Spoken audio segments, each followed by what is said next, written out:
Welcome everybody to the Dave Knows Wrestling live stream. I'm your host David Lee and welcome to the show. Hope everybody had a happy holiday and we're kicking it back in high gear. Feels like I haven't been on for the comic book channel in a while, but I was on last week, so it really just... The feeling comes from nothing. Anyway, so welcome. Hope everybody's having a good one. So to kick this off, want to talk about some surprising news. Surprising to some of you because many of you may or may not know, Venom has just been offered a spot on the Avengers. And not only do I want to talk about this, but I also want to talk about what this could possibly mean for the real world, the movies in particular. Avengers. And not only do I want to talk about this, but I also want to talk about what this could possibly mean for the real world, the movies in particular. Avengers. And not only do I want to talk about this, but I also want to talk about what this could possibly mean for the real world, the movies in particular. Avengers. And not only do I want to talk about this, but I also want to talk about what this could possibly mean for the real world, the movies in particular. Avengers. And not only do I want to talk about this, but I also want to talk about what this could possibly mean for the real world, the movies in particular. Avengers. And not only do I want to talk about this, but I also want to talk about what this could possibly mean for... Oh, sorry about that. Better? That should say the problem. Apologize for that. Are we better now? We good? Should be better. Yeah. Sorry, I had the thing doubled on.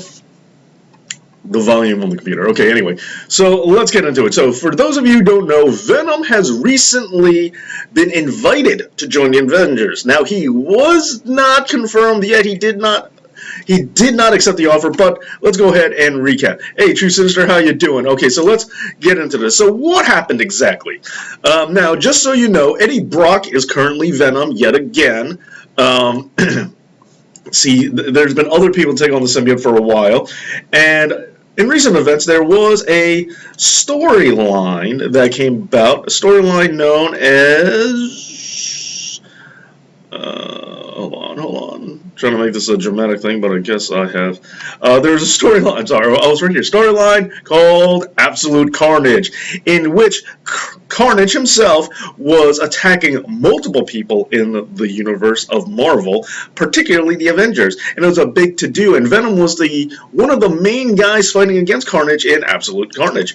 And as a result, other heroes, such as Captain America and Spider-Man, started working alongside Venom, and decided maybe this Eddie Brock Venom ain't so bad of a guy. Eddie Brock and the symbiote, maybe they're okay. Now, here's what's interesting about this, is that Venom has always been portrayed as a villain. However, as those of you, especially who remember his series, Venom Lethal Protector, know that Venom, in his own mind, had always thought of himself as a superhero and has thought of everybody else as the problem. Thought of Spider-Man as the villain, but thought of himself as a hero. So, while this is not news to Venom himself, this is news for everybody else. So, there we go. Hey, what's up, Vinny Montana? So here's the thing. So here's a character who's traditionally been a villain. Now, last time we had something like this happen, it didn't go very well. And again, I want to remind everyone that there are real-world implications here, or at least in terms of the movies affecting the real world, and there's something I definitely want to talk about that's the bigger implication, but still just catching everybody up for this. So the last time something happened like this was with Norman Osborn. Norman Osborn, he fired a shot heard around the world during the Skrull invasion, and as a result, there were a lot of people who started viewing Norman Osborn as more of a hero character. Not really the Avengers, but the public at large, and it eventually got him promoted into creating the Dark Avengers and have him taking over as like almost Marvel's version of like Lex Luthor taking over. I like the Dark Avengers run. I read everything, but the logic behind it I thought was a little flimsy. The idea that Norman Osborn would get projected to the top was a little rough. But anyway, the point of the matter is, this is not the first time that one incident or one major battle or victory in one major battle was able to turn around a villain, especially a Spider-Man villain, and put them into the forefront of the good graces of the Avengers and S.H.I.E.L.D. So is that happening? And let's also remember that there was a period of time before Eddie Brock Venom, um, before Eddie Brock got his Venom costume back, where Flash Thompson was Venom and Special Agent Venom was a good guy, was a hero, was on multiple teams. But the idea is this new Venom a superhero, and what's he doing on the squad? Yes, and Venom has teamed up with anti-heroes. Yes, you're absolutely correct, Venom Montana. You're correct about that. Muhammad says, I think Venom is going to be the same as Hawkeye and the Maximals. Oh, a reformed villain. Now, again, this is interesting because the real-world implications of this is something I find really fascinating. But let's continue with what happened. So, as a result of the Absolute Carnage storyline, I want to say Maximum Carnage, Absolute Venom storyline, Venom was offered a spot on the team by particularly by Captain America himself. Now, Thor actually learned to appreciate Venom and the symbiote and Eddie Brock for their warrior aptitude, and the other members of the team, which now the current roster of the team has members like She-Hulk, Captain Marvel, the new Ghost Rider, Blade, and of course Hulk, and of course Iron Man and Thor, as well as Captain America.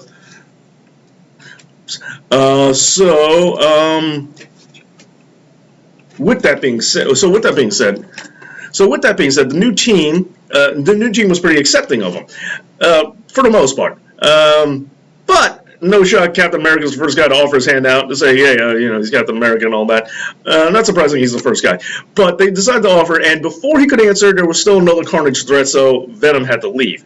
Now, what are the real-world implications about this? I've been dancing around this issue a little bit, but that's the result. Let's catch up on the comments before we get into that. Muhammad says Wolverine and Punisher and Ghost Rider all team up. That's true, very much. Don't forget Magneto was an X-Men twice. Yeah, that's also a very good point. Venom Montana, a cop in the Venom comics has had a symbiote suit where I think he was the offspring of Venom or Carnage. Carnage is, you're talking about Toxic, and he was actually the offspring of Carnage. Do Avengers even exist in the MCU? Currently, that's a good question. Maybe they do, maybe they don't. But who says I'm talking about those movies? Doom was a member of the FF ones too, Marvel's First Family. Okay, so what am I finally getting to? I'll cut to the chase. All right, so here's the weird part that I think is really strange. Traditionally, now, aside from the storyline, what I think is weird is that traditionally, Marvel has had a history, as of late, of doing a really kind of shady business deal where maybe it's Disney, maybe it's Marvel, but where they tank properties that they don't really have the movie rights to. In case you guys have forgotten, there was a period of time before Civil War, Marvel Civil War, the movie, Captain America Civil War, the film, where Spider-Man was traded the bodies with Doc Ock. Now, I know there are some people who actually like the Superior Spider-Man run. I actually canceled my subscription to the Amazing Spider-Man because of this. I made it very clear on the phone that this is why. But I canceled my subscription over this. I was not a fan of it. But I know there are people who liked it for whatever reason, and fine. But not me. And also when it came to the X-Men, the X-Men had a rough go about it too for a period of time, where they weren't allowed to create any new mutant characters. They were really subdued to how many X-Men they were allowed to have, and they were really, really limited, where the comic books just stopped promoting them. Even in the Avengers vs. X-Men took a spanking and were really vilified as the bad guys of the storyline when it was all said and done. And then all of a sudden, the movie rights come back to Marvel and Disney, and then Peter Parker becomes Spider-Man again. The X-Men started. Now the X-Men have a great story, have a pretty cool storyline going on with the Age of X. With the X-Men storyline that's going on, the X-Men storyline going on with Moira McTaggart, they're actually doing a lot of cool stuff. Again, everything is cool again. But for a period of time, both books were really tough. Now, yeah, fine. There were aspects of both books that you like, that you can like, and there were definitely aspects of both books that both titles, both sets of characters that I enjoyed. But and they also got rid of Johnny Storm. Like, there was a whole bunch of things that they did. But then all of a sudden the movie rights happened, and then the FF come back, Peter Parker becomes Spider-Man again, even Venom became Eddie Brock again, something that we fans have been waiting for a really long time. Just when is Eddie Brock going to be Venom again? Stop with the Scorpion being Venom or Flash Thompson, just give me Venom. But yeah, so that I think is a major thing. Muhammad, really? Toxin is in Venom 2? No. Toxin's not in Venom 2. We're just talking about in the comic books. That's all. It was confirmed. Oh wait, I'm sorry, I misread. Vinny Montella says Toxin, the cop that plays him, it's confirmed for Venom 2. He may or may not be the villain, but he may be in Venom 2. It's interesting because I still think they got to really do Carnage. But anyway, getting onto that. But since we're speaking of the movies, guys, real quick, let's catch up on the comments. Stop reading Marvel since One More Day. I understand that, but that is a rough spot. It did get better. There are certain things where the storytelling is good, even if I don't like the mechanic behind it. Now, sure, you could say that about the Superior Spider-Man. I was never, ever going to take that shot. Some things, some premises are so bad, I don't care. I'm interested now. Can't wait to see it. Okay, does Eddie Brock look like... Interesting comparison. Alright, so with that being said, Marvel has had a long history of tanking properties that they don't, in the comic books, to try and, almost like a bad embargo, almost try to lesser the storylines. Some people agree with this, some people don't. Some people think this is a stupid strategy, like why turn down profit or why ruin a comic book just because you're trying to get the movie rights because you think it's going to tank the movie somehow. Where some people say that's not going to happen. No one cares about the comic book, so tanking this isn't going to affect the media. On the other hand, some people say that the reason why they do it is because they want to limit the talent pool. Why are they going to give their competition plethora of storylines to drag from, good storyline ideas to drag from to create the movies? Because that happens. Regardless of how you feel about that situation, regardless of how you feel the stories, the back and forth rumors about this have been going on.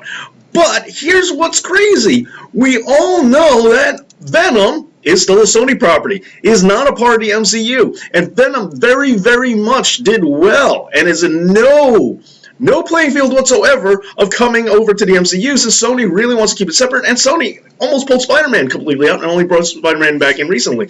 So here's the implication here. Does this mean that if Venom now is getting a high-profile role, is not being tanked, and it might be even included in the Avengers, and even though he didn't accept the offer, it seems like he probably will. He might not. But even so, getting this offer, getting put in this limelight, is this implying that maybe Venom is coming over to the MCU? Could that possibly be happening? Is there a deal that's been worked out? Is something going on that we don't know about? Or maybe the reverse. Maybe Venom's not coming over. There's no chance of it. But maybe Disney and Marvel are just lining up on their stance, realizing that the comic books, tanking the comic books is a stupid thing to do, is a foolhardy endeavor, and maybe they shouldn't be doing that now. So what do you guys think? Is it that Venom is coming over to the MCU, and that's why they're not tanking him?